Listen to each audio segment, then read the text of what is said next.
And welcome back to Sports Weekly on IEMG. I am your host, Pep Fernandez. We got some high school baseball highlights in this particular segment from the Citrus Belt League. And the CBL is going to be a lot of fun in the final weeks of the regular season as several teams are in the hunt for the league championship. Right now on top is Redlands East Valley at 6-2. Yucaipa, though, with only 2 losses as well in league play. Then you got Citrus Valley and Cajon. The Cowboys and the Blackhawks also with only 3 losses in league play, so there's a lot of teams that are still in the mix to win that CBL championship. We had a big game this past weekend. Citrus Valley and Cajon going head-to-head out there at hashtag The Grove. Blackhawks and Cowboys, no score in this game when Ivan Rodriguez, who actually used to go to Cajon, transferred to Citrus Valley, and he's been a 3-year starter for the Blackhawks, knocks in the only run of the game. Citrus Valley beats Cajon by a final score of 1-0. So now both teams, Citrus Valley and Cajon, at 3-3 in CBL play. So big win for the Blackhawks. So now we go from the Citrus Belt League to the Mountain Valley League. And we got another big one coming up between Jurupa Valley and San Bernardino this week. That's because if you rewind to the previous week, the Cardinals beat the Jaguars in a head-to-head matchup to keep San Bernardino in the hunt for a Mountain Valley League championship. Right now, the league leader in the MVL is A.B. Miller at 6-1, but then you have Jurupa Valley and San Bernardino just a game back. Let's go to the highlights in this one at Cardinal City. Jurupa Valley at first in the 4th inning. Nathan Martinez, the base hit to score Nick Higgins. So Jurupa Valley gets a run there, and that would be important because this would be a very close game, a seesaw battle back and forth. San Bernardino sending Raymond Marancio to the bump, and he gets a big strikeout there to shut down any kind of a Jaguar rally. But they did get that one run, but a big strikeout there for Marancio. To the bottom of the 4th, bases loaded for the Cardinals. Augie Cowan at the plate, and check out this one. Rips it deep to right field over the outfielder's head. That's going to roll all the way close to the fence, and that will unload the bases. A 3-run triple for Augie, and San Bernardino with a huge 2-out rally in the bottom of the 4th inning.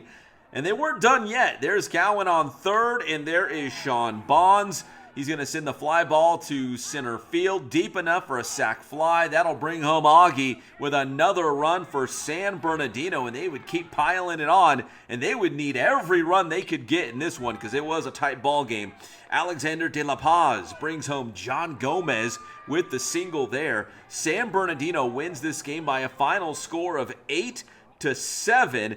And now again, they're only 1 game back out of first place. A.B. Miller at 6-1, both Jurupa Valley and San Bernardino at 5-2. And San Bernardino and Jurupa Valley are playing again head-to-head this week. So as we record this edition of Sports Weekly, they're going to play again, and it's going to be another big game in determining the Mountain Valley League Championship. Congrats to the Cards on that big win. Speaking of the Cards and Cardinal City, we've been hyping up this guy.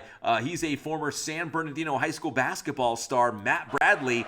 Now he plays for San Diego State, and he wrapped up his college career helping the Aztecs get all the way to the national championship game.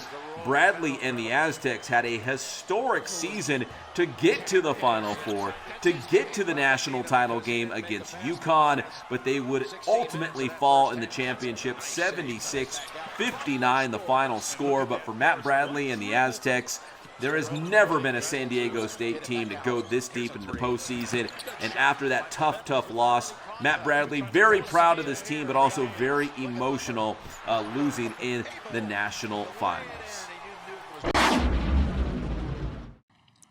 When I entered the portal and came here, I was really during that time with COVID and stuff, I was really ready to just stop playing. I told myself, I was just like, you know what, man, it's been tough. Let's just go home and get a job and, call it the day, you'll be all right. But, Coach Dutch, he's one of the most genuine guys I ever met. And the way he just took me in and, the brotherhood and these guys and actually having real leadership that I can follow,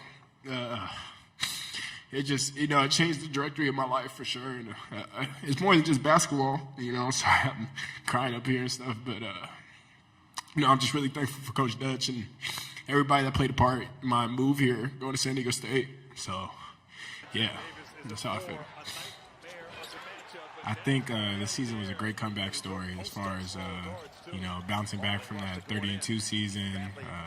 The year after, when they lost in San Diego State lost in the first round. When I joined the team, lost in the first round. Like, we did so much this season.